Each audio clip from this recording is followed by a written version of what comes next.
Hey everyone, Patrick from WorkHands, and I'm going to walk you through how to use WorkHands to track your on-the-job training hours as an HVAC apprentice at Chemeketa. So at this point, you should have gotten an invite. It would have been sent to either your school or your personal email, whatever we had on file, and you may have gotten a text message as well if we had your cell phone number. When you get that, you're going to go ahead and sign up by creating a password. You'll approve the information. Go ahead and add a picture so that Megan can find you in the system easier later.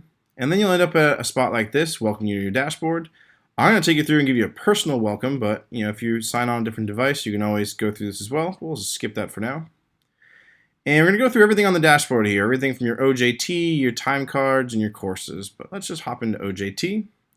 And immediately you should see generally how you're doing in your program. So Jorge's doing a great job. Looks like he's about almost 60% done with all of his hours.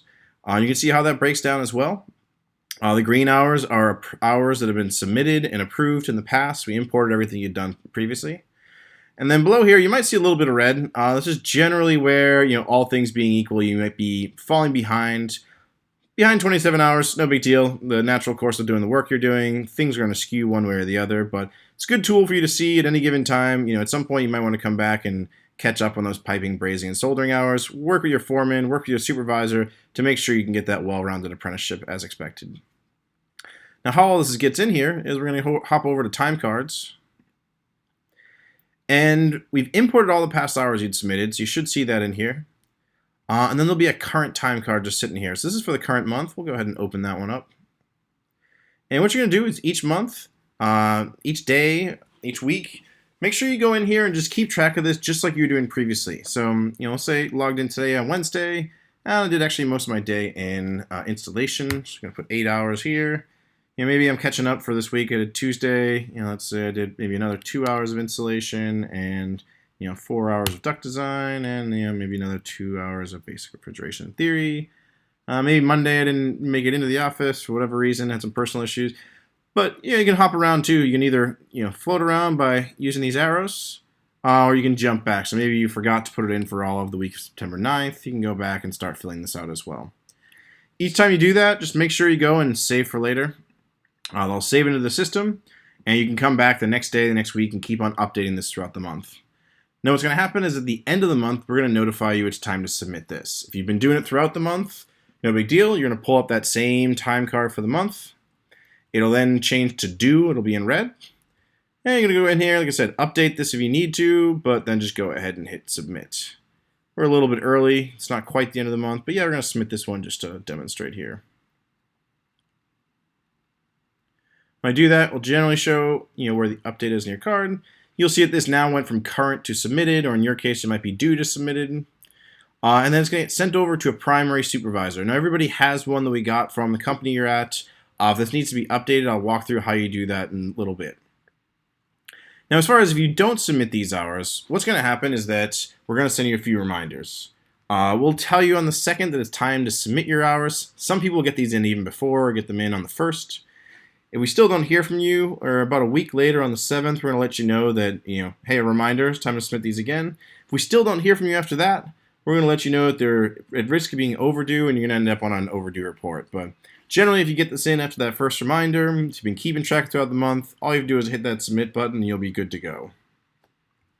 So that's it on time cards. After you do that, we'll automatically generate another one. And so you'll start to get in the habit of just every month, there'll be a time card sitting here waiting for you to fill out and submit when you're prompted.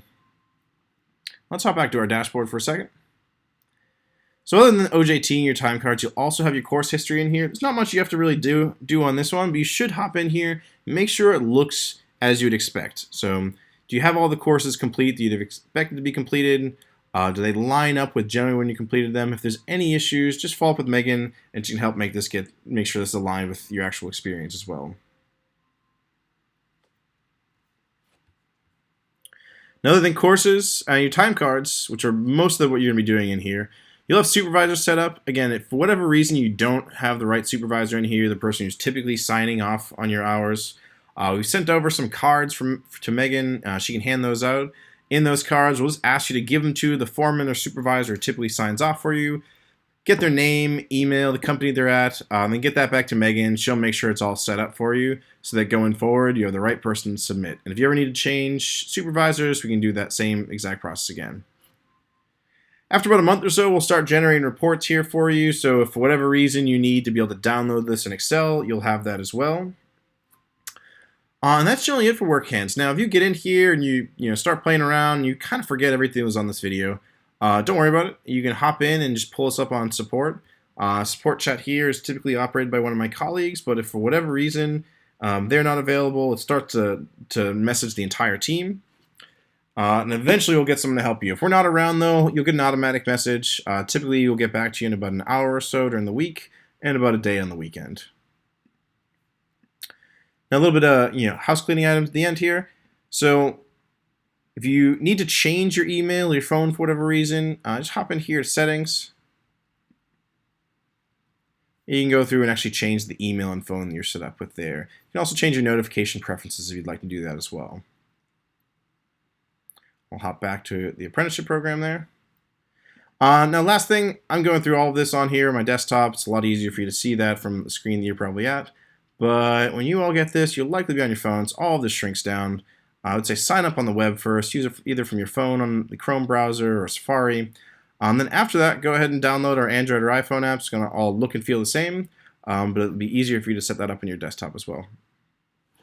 So that's it. If you have any questions, feel free to reach out to us on support chat. Sync it with Megan if you need to clean up any of the data that doesn't quite reflect the way you see your progress so far. And don't be a stranger. If you guys need anything, don't hesitate to reach out and ask us. Thanks.